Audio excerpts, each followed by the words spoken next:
One of the things that we don't get to hear much about is what it was like for businesses during the Rhodesian War. And this is the topic of today's video. Recently, the channel has got a lot of support, and I just want to let you all know that is very much appreciated.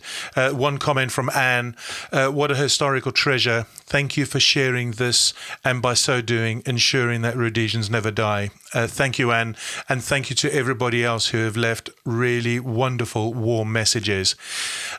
So just to give a bit of context to what you're going to see next, my parents were the managing directors and founders of Stakehold.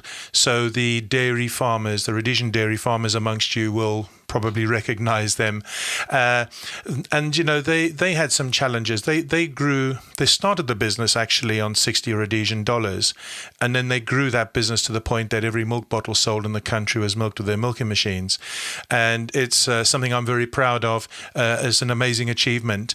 But this story tells of what it was like for them to, you know, sort of try and look after the farmers and the challenges that they had whilst the war was progressing. So sit back, grab your popcorn, and here we go.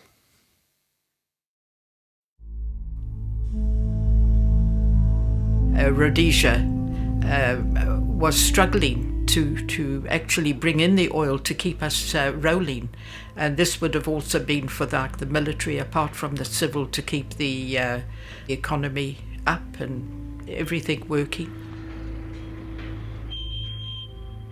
But when they blew up those tanks, it was a very, very serious incident. The tanks, I can't think how many went up, but you could actually see the flames right from Mount Hampden where we were. I mean, they blew everything up, and the skies and everything were absolutely lit up at night with the flames coming out from there. So I would think they destroyed perhaps a very large stock of oil for us to be able to move. Now, on the petrol side, again, we were also granted X amount of petrol coupons. You actually had to apply for the coupons, and then they assessed as to how important your operation was. And in our instance, it was really very important because we actually kept the milking machines operating. So before we went out onto any of the farms, it was absolutely important for us to check the mileage, how many coupons it would take, and so forth, so that we knew we could do the job. If again there was an emergency, we could have applied for extra coupons. But we had to be very, very strict as to how the vehicles were used, which we had to adhere to. Even us in the factory, we were still very nervous of the workers in the field. So by 5 or 6 o'clock in the evening, everyone had to be in. And then they couldn't go out until 7 or 8 o'clock in the morning. So we adhered to that curfew to be able to travel onto the different farms, because at that time we were going long distances, such as to Kutuma, or Hartley, or Inyanga, or Udzi, or Matari, or Fort Victoria. We had installations right through, even through to Bulawayo. So, you know, these chaps had to be very, very careful. I can remember quite a few installations, and quite a lot of work, in fact, came from the Midlands, being Gweru. And that also was very difficult. So we would have to have everything ready the night before, and they would have to start loading at 7 in the morning and push off. If we were going out anywhere, whether it be for the company, dealing with the farms and things, Tony could phone the central military to get advice now from them as to whether the road was safe and whether they had encountered anything, and get an all clearance. What are the times? Do this and do that. So this is how we operated. If he could only travel, say, up in the morning and couldn't come back until the following day, well, that meant the workers, whatever the scene was, stayed on the farm until they were able to return. They just didn't come back willy-nilly, because they might have lost their lives and we might have lost the vehicle and all that kind of thing. No, it was very, very, very stressful at the time, even going home. But we adhered to the curfews. From 6 at night to 6 in the morning, we were all in base.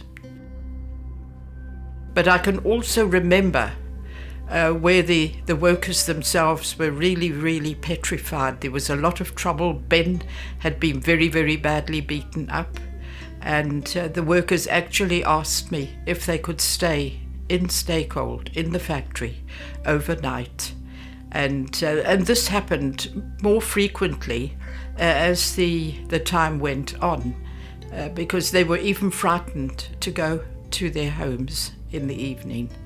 And we were able to do that because we had cooking facilities in the factories, because I used to feed them lunch every day, and like ablution facilities, they had all that.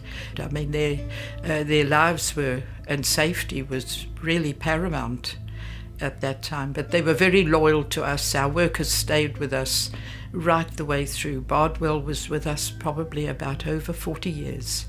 Working with us. Stakehold was operating 43 years.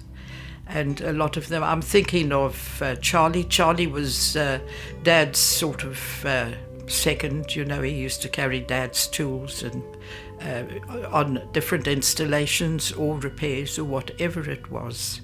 And so Charlie was with us really from the very beginning. The actual operations, as I think back, you know, it was so difficult, and we had to be very selective as to how we were going to do the work, because being very short on fuel, the distance taken in, the time as well taken in for the curfews, we sort of had to make sure that we did maybe 2 or 3 jobs on the one trip, and we also had to travel with our guns.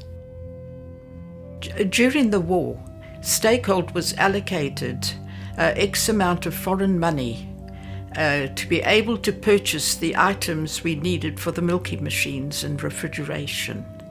If there was an emergency where extra money was needed to purchase equipment, we would have to apply for an ad hoc, and that invariably would always be granted to us. As it turned out, Stakehold, dealing with both the milking machines and the refrigeration, was categorized as essential. The sort of items that could not be made in Rhodesia at the time was in fact all the rubberware, and like the milk jars and the connections with the rubberware to connect the milk lines. It's a special rubber. And the other item was also the stainless steel tubing for the milk itself. It was a special quality of stainless steel tubing which catered for the milk, because the milk in fact was acid. All the milk lines, all the stainless steel milk lines had to be imported. I would say that in those latter years, I'm thinking of 76, 77, 78, Stakehold was really in full swing. We had the Dorton factory in full swing with the manufacturing of equipment. We had Stakehold in town office also extremely busy handling the customers and also the administration side. We certainly couldn't stay away from it. The work was plentiful, and our actual operation with the milking machines, they were absolutely desperate to keep the machines rolling so that the farmers could actually milk their cattle. So, and they had problems as well, and that would have been on the electricity side, where they just cut the electricity and that was it, and the farmer had no electricity to be able to milk his cows.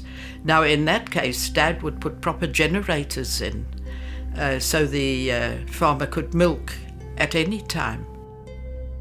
Whatever it was, Tony would put the equipment on board and go out and sort him out so that within hours and as quick as possible, get the farmer working. Now, it was absolutely essential that he did, because had he left it and the milk was in the udder, the cattle could end up with mastitis. So now you then have a vet, and you have all the chemicals that are needed to correct that. So it was very important that if the farmer could not milk, Tony would be out there like a shot.